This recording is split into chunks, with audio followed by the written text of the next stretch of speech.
Espelhos esféricos. Vamos deduzir a equação que descreve o aumento linear da imagem do objeto e também a equação de Gauss, que relaciona a distância focal do espelho esférico com a distância do objeto até o espelho e com a distância da imagem formada até o espelho. Confere aí!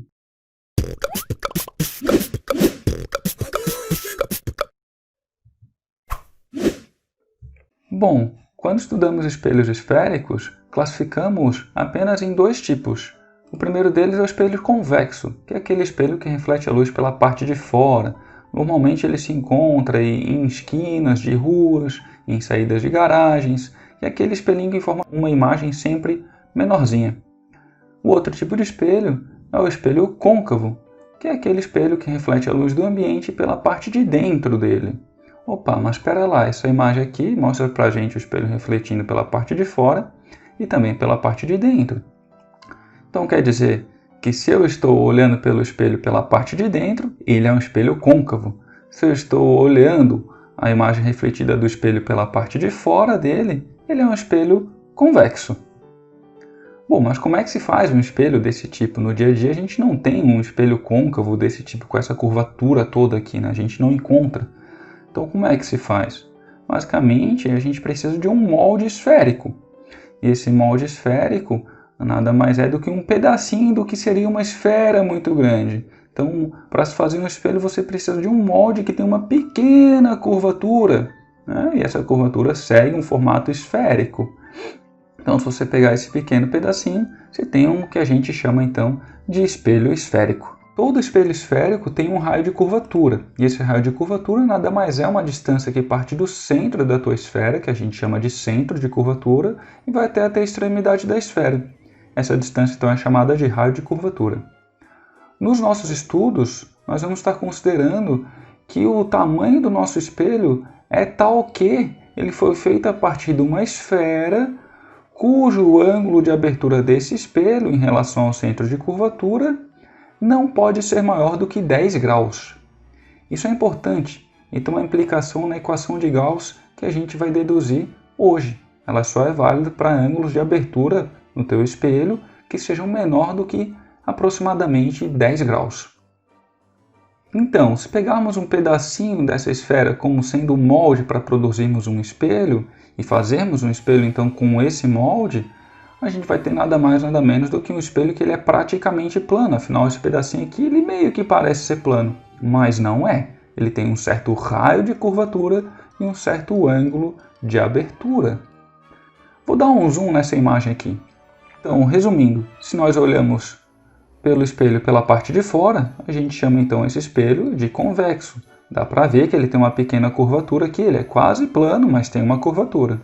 E se a gente estiver olhando pela parte de dentro dele, a gente então chama ele de espelho côncavo. Bom, vou pegar essa figura aqui, transportar ele para o lado, e agora eu vou trabalhar com ela um pouco. Eu vou substituir o nosso boneco por uma seta, porque costumeiramente os livros trazem uma setinha para descrever os estudos de espelhos esféricos. E o nosso espelho esférico eu vou trocar por um espelho um pouquinho mais curvado só para facilitar a interpretação dos dados, das informações que vou passar daqui para frente. Então esse nosso espelho esférico ele tem um certo centro de curvatura, que nada mais é do que o centro da onde veio o molde desse espelho. Afinal ele veio de uma esfera, né, que tem um centro, então um centro de curvatura. Esse espelho ele também tem então um raio de curvatura, que é a distância do centro de curvatura até o espelho. Ele também tem uma distância focal, que a gente sabe muito bem que a distância focal para um espelho esférico é sempre a metade do raio de curvatura. E também tem um ponto que a gente chama de vértice, que é exatamente no meio entre as extremidades desse espelho esférico. Outra coisa que a gente tem, eu não vou deixar explicitado aqui, que a gente costuma descrever nos livros didáticos, é o chamado eixo principal do espelho esférico, que nada mais é do que uma linha imaginária que está passando pelo centro de curvatura, pelo ponto focal e pelo vértice. Para começarmos a deduzir as equações, falta só mais um passo. Vou relembrar a gente um pouquinho sobre os raios notáveis. O que são esses raios notáveis? São feixes de luz que são refletidos pelo objeto, que vão bater no espelho e que a gente sabe muito bem por onde eles vão passar depois, qual o ângulo que eles vão refletir. Então o primeiro deles que eu vou pegar é um feixe que sai paralelo em relação ao eixo principal do espelho.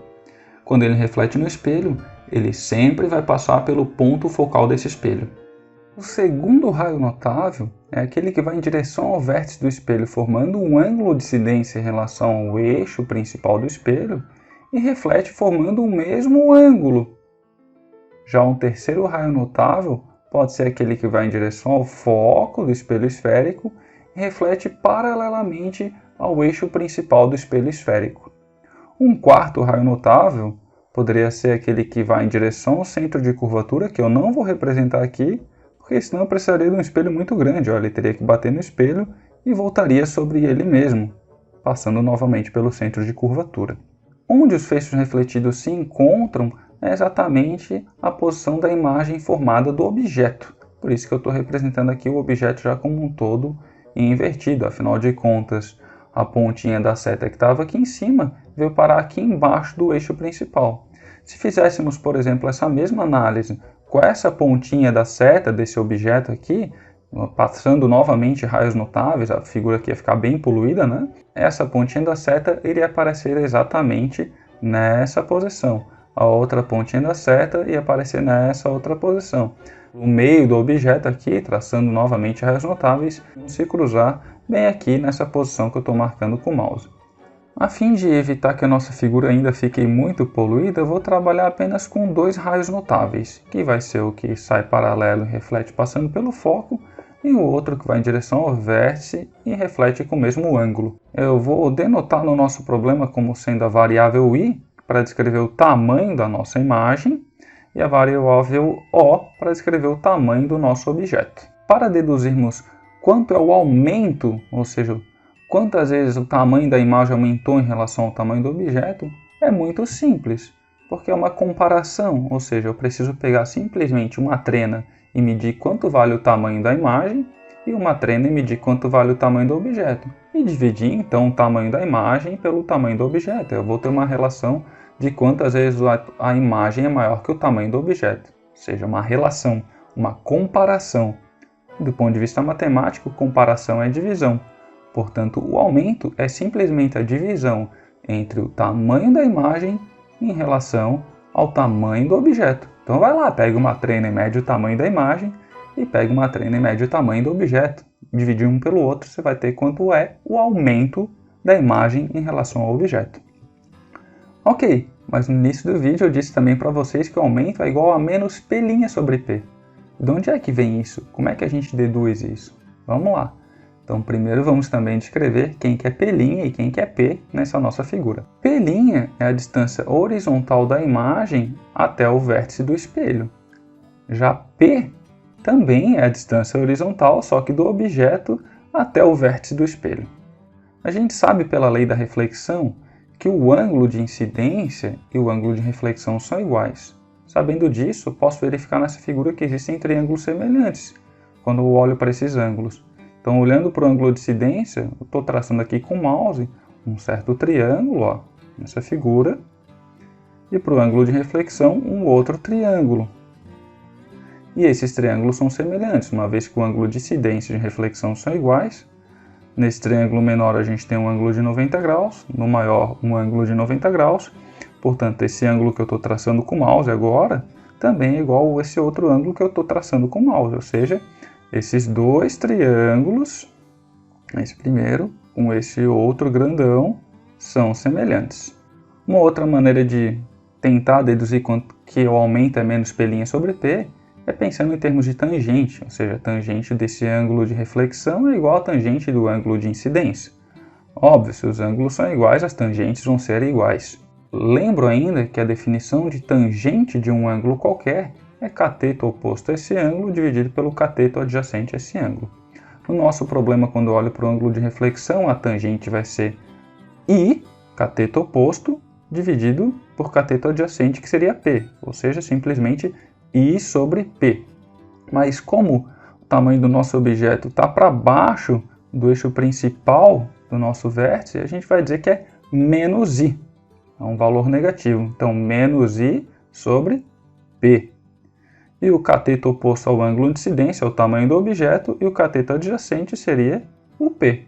Portanto, se olharmos para essa relação, a tangente de IR vai ser menos I sobre P' e a tangente de I, tamanho do objeto, dividido por P. Agora aqui basta reorganizarmos essa equação. Então vou fazer o seguinte, eu vou passar P' multiplicando para cima e o O passar dividindo aqui para baixo, no lugar do P'. E ainda vou multiplicar os dois lados dessa equação por menos 1, de tal maneira que vamos chegar no seguinte resultado. I sobre O igual a menos P' sobre P. E olha que interessante, I sobre O é exatamente o nosso aumento. Portanto, acabamos de descobrir que o aumento pode ser igual a I sobre O, que também é igual a menos P' sobre P. Falta agora nós deduzirmos a equação de Gauss, que é aquela que relaciona a distância focal do espelho com a distância do objeto até o espelho e com a distância da imagem até o espelho. Ainda não mostramos na nossa figura quem que é esse f minúsculo, mas como eu disse, é a distância focal, que nada mais é do que a distância entre o ponto focal do espelho e o vértice do espelho, ou seja, esse f minúsculo representado como sendo então a distância focal. Para deduzir essa equação, nós vamos utilizar o mesmo artifício que utilizamos para deduzir a equação do aumento, ou seja, pensando em semelhança de triângulos. Então, só que agora nós vamos escolher dois outros triângulos que são semelhantes nessa figura. Vejamos, o primeiro é esse que eu estou circulando com o mouse. E o segundo triângulo é o que vai do ponto focal do espelho até o vértice e até a parte mais alta, onde bate o primeiro feixe aqui, que sai paralelo ao eixo principal do espelho. Aí você vai me dizer, professor, pera lá, esse triângulo aqui, ele não é semelhante a esse pequenininho que você marcou com o mouse. Ele não é semelhante, mas é quase, aproximadamente semelhante. E é isso que nós vamos utilizar para deduzir a equação de Gauss do jeito que a gente já utiliza. Então vejamos, esse triângulo pequeno tem esse ângulo aqui, que é semelhante a esse ângulo do triângulo maior, porque eles são ângulos alternos internos. Tem um outro ângulo que é de 90 graus, e aqui também seria 90 graus. Opa, pera lá, não é 90 graus aqui, mas é aproximadamente 90 graus. E é essa condição que nós vamos considerar como sendo verdadeira, que esse ângulo é praticamente 90 graus. E quando que essa condição é praticamente verdadeira? Quando nós temos ângulos de abertura em relação ao centro de curvatura do espelho esférico, esse ângulo aqui é da ordem de, no máximo, 10 graus de abertura. Se isso for verdade, esse ângulo aqui vai ser sempre praticamente 90 graus. E aí nós poderemos dizer, então, que os nossos triângulos são praticamente semelhantes, que eles vão ter todos os ângulos praticamente iguais. Então nós vamos assumir isso como sendo verdade, que esses triângulos são semelhantes. Fazendo isso, nós vamos agora fazer comparação de lados, como fizemos para a dedução do aumento. Vou pegar esse lado, essa altura, e dividir por essa base, vai ter que ser igual a essa altura dividido por essa base do triângulo. Agora falta só descrevermos essas variáveis de altura e de base. Então vamos lá, a primeira altura é I, ou menos I, porque está para baixo do eixo principal do espelho. A base, esse tamanho pequenininho, é o total menos o Fzinho. Então já temos uma relação. Menos I dividido por P' menos F. Para o outro triângulo, nós temos que a altura dele vai ser O, que é essa mesma altura aqui do objeto, né? Então aqui vale O dividido pela base, e a base dele é o próprio F, o F minúsculo. Então, montando a equação, ficamos com o seguinte, menos I dividido por P' menos F, menos I dividido por P' menos F, tem que ser igual a O, que é o tamanho do objeto, que é esse lado do triângulo, dividido por F minúsculo, que é essa base do triângulo.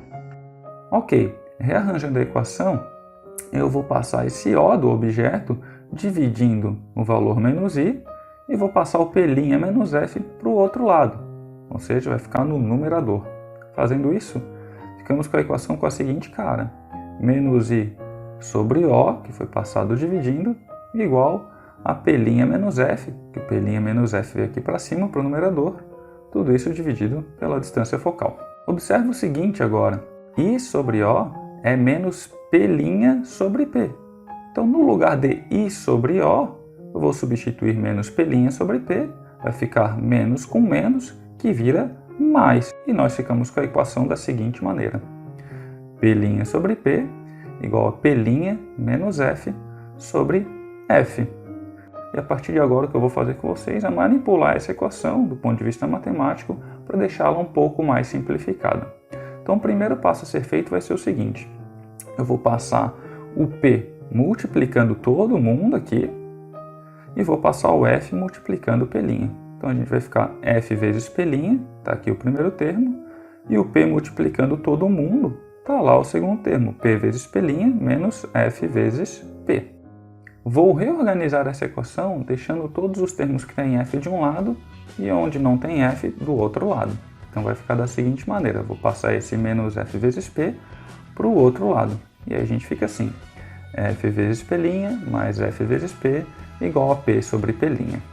O próximo passo que eu vou fazer é dividir todos os termos dessa equação por F vezes P vezes P'. Para quê? Para simplificá-la um pouco mais, só para isso. Então, fazendo isso, nós vamos ficar com a equação da seguinte maneira. E vezes P' dividido por F vezes P vezes P', mais F vezes P dividido por F vezes P vezes P', igual a P vezes P' dividido por F vezes P vezes P'. Dá para perceber agora que dá para simplificar bastante essa equação. Dá para cortar bastante termos.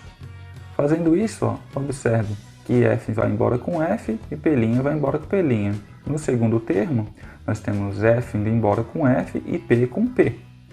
No último termo, nós temos P e P' indo embora. Então, aqui nesse termo sobrou apenas 1 sobre P, no segundo termo sobrou 1 sobre P', e no terceiro termo sobrou apenas 1 sobre F, que nos dá o resultado final, que é a equação de Gauss, que relaciona a variável da distância focal do espelho esférico com a distância do objeto até o vértice do espelho esférico e com a distância da imagem até o vértice do espelho esférico. 1 sobre F igual a 1 sobre P, mais 1 sobre P'. Tá aí a dedução. Deixe nos comentários sugestões de exercícios e deduções, curta esse vídeo, inscreva-se no canal e ative o sininho de notificações para receber novas indicações de conteúdo. Até a próxima!